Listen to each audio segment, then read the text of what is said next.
Joining me now, the former Manhattan DA, the District Attorney Cyrus Vance.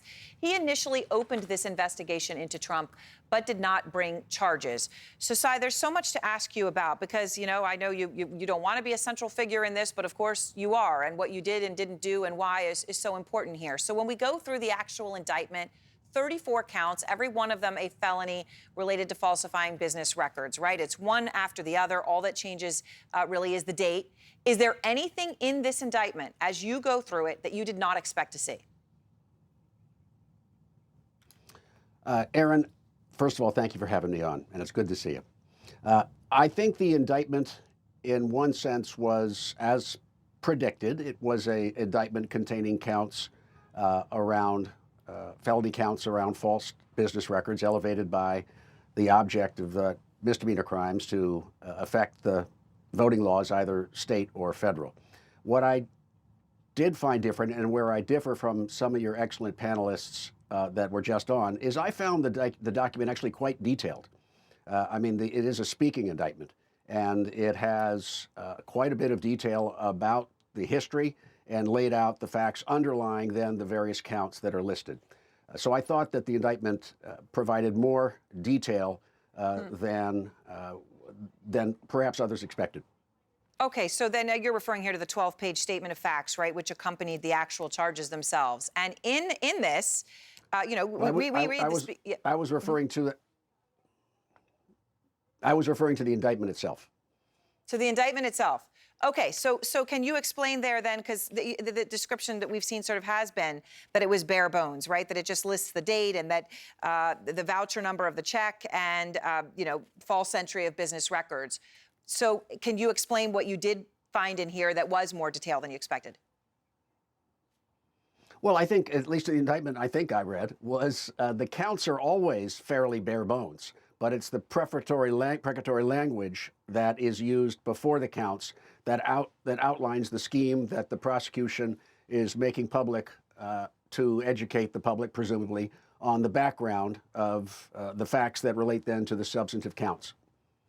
All right. So in that section, as this goes through, Alvin Bragg lays out those. So what did you find there that was new or that surprised you, these details here? Well, I'm not really surprised. I think it was an indictment that was not bare bones. I'm just saying in contrast to some of the comments in your prior panelists. Okay. I've seen bare bones indictments before, and they can be very bare bones. This is not a bare bones indictment. All right, so let me try to understand maybe a different way if I ask this. Alvin Bragg said he got additional evidence in this case, and he said that in the press conference. So from reading the indictment, and you obviously were very familiar with all the evidence in the case that was available until you left the DA's office. So from what you read in the indictment, are you clear on what the new evidence that Alvin Bragg obtained was?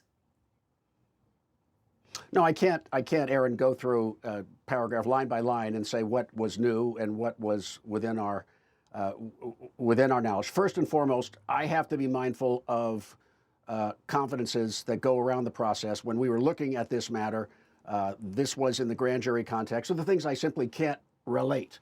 But what I can say, by way of background, is we began our investigation in roughly 2017. At the same time, we learned that the federal prosecutors in the Southern District of New York were looking at Mr. Trump as well.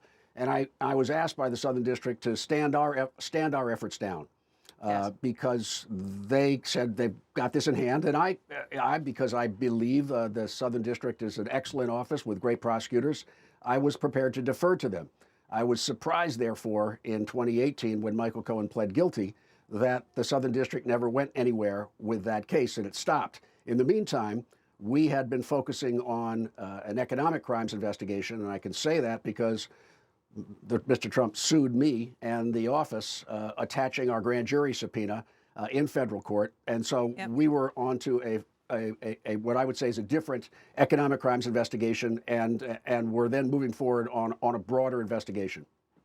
All right. So when Alvin Bragg was asked the question at the presser, and he was just asked, and it said the question included the premise that your predecessor declined to charge. Now, in his answer to the question, Bragg did not challenge that premise. So I just want to give you a chance to clear the record here. You're saying you stood down because the Southern District of New York asked you to. Is that the same thing as saying that, I mean, did you specifically decline to bring charges because you didn't think they were merited or not at the time? I don't think we ever. I'm sure District Attorney Bragg has new facts that he gathered during his investigation. So, really, Aaron, I think I've explained it. There was a federal investigation which I deferred to, and by the time that went nowhere, we then had already picked up an economic crimes investigation, which had to take place during COVID, and in furtherance of which we had to go to the Supreme Court twice and get a ruling by the Supreme Court in, I think, 2020 that the president and Trump Organization had to turn over all its financial records to us, which ultimately then led to an indictment of the corporation, of the CFO of the corporation, which ultimately was convicted after trial. The $1.6 million fine for Trump. There was a lot of work that we did. Yes. Yeah. But just to be clear, you're saying you think he got new information. So do I read into that you didn't have enough and that he must have gotten more? I wouldn't read Aaron into anything too much. We did a very thorough investigation. We obviously had to work within a system of dual prosecutions that were being conducted by two offices. We ultimately spent a great deal of time reestablishing principles of law that the Supreme Court reiterated in their decision, and went on to build the financial crimes investigation against the Trump Organization, which is the alter ego of the president. One final question to you, Cy, if I may. And this case seems, in terms to get to a felony, right, is based upon the premise that the president of the United States did this because he wanted to be elected, right? And he suppressed this information because he wanted to be elected. We do know, as a matter of fact, from not just what Michael Cohen has said, but historical record about even involving some of the individuals in this case, where stories were given to magazines and suppressed, squelched, when Trump was not a candidate.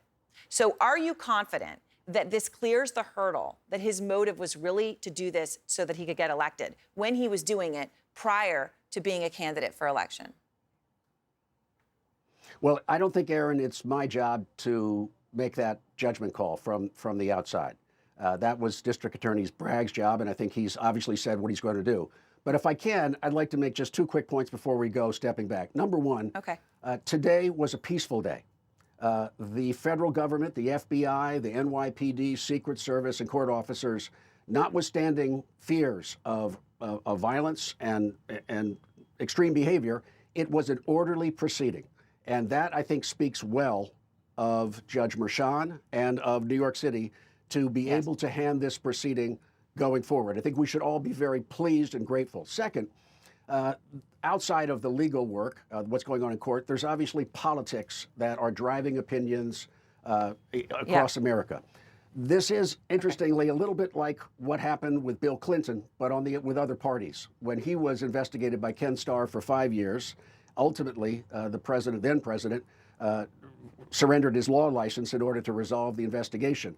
All the Democrats were outraged that the Republicans were going after Bill Clinton. All the Republicans felt that it was absolutely appropriate to look into Bill Clinton's sexual dalliances. So let's put the politics, let's let the politics be handled by the politicians, and let's just make sure that we keep our eye on having the legal proceedings orderly and supported by all of us.